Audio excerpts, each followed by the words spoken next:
took him just 9 seconds to stun Cesena on a November day in 1988. And Gianfranco Matteoli still holds the record for the fastest goal ever scored at San Siro. He was the brilliant mind pulling the strings for a record-breaking Inter side that sealed the Scudetto that season with 4 games remaining. The same swift path taken by the Nerazzurri 32 years later. If you ask me, there are a lot of similarities between my Inter and Conte's Inter. In terms of the squad, you win when you have a strong group, and this group of players is very strong.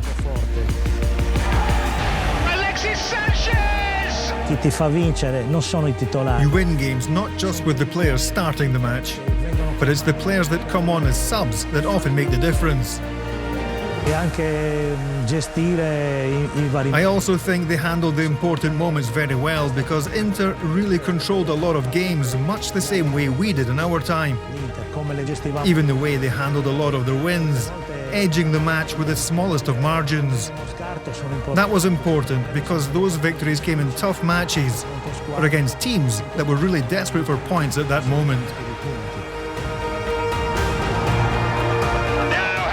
So dangerous to roll it across.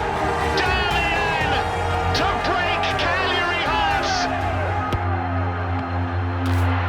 A playmaker up front early in his career, Matteoli has spotted a key tactical switch that links the old champions with the new. Just like Giovanni Trapattoni moved me back 10 meters to turn me into a playmaker, Conte did something similar with Christian Eriksen, turning him into a wide midfielder with excellent results. Oh, what a thumping goal that is! Christian Eriksen! Eriksen is definitely a very good player with lots of quality. But we all know it isn't easy in Italy. It's harder to adapt. In the past, it happened to other great players too.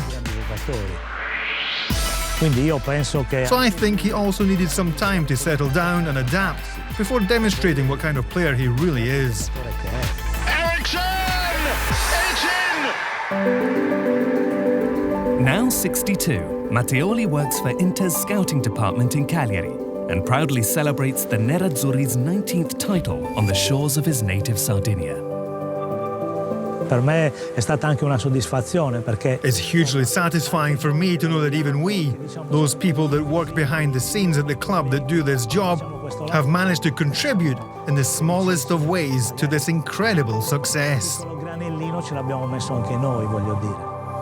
It's there in the middle, Cranio punching it out, the volley!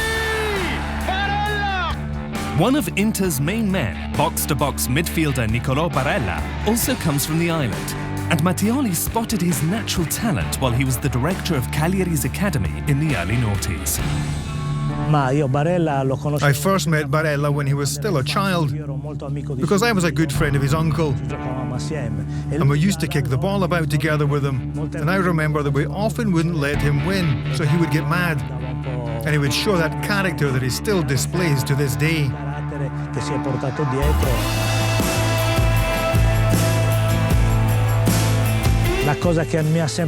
The thing that always struck me the most about him was that when he and his friends were playing in the park and the ball would go over the fence, or they couldn't find the ball anymore, while all the other kids would be waiting for someone else to go and fetch the ball, he would jump over the fence and get the ball back straight away.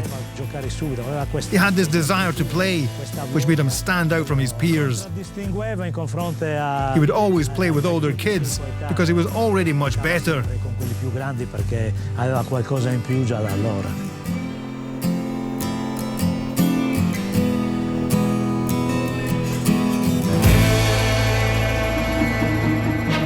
The Nerazzurri head to the Allianz Stadium on Saturday to play Juventus in a highly symbolic handover fixture. Given the fierce rivalry between the teams, Inter fans hope they'll make things more complicated for the bianconeri, who are fighting for a top 4 finish. Making life hard for Juve could be a factor. But I also think that Inter will really want to go out there and win for themselves. Because they want to stretch their lead at the top of the table, right to the last kick of the season. just like we did back in my day. Io penso che l'Inter farà Knowing what Conte is like, he'll keep the concentration high and not leave anything to chance. lasceranno niente al caso. È il derby. It's the Derby d'Italia, a massive game. If Juve don't sort themselves out, it's going to be tough for them against Inter.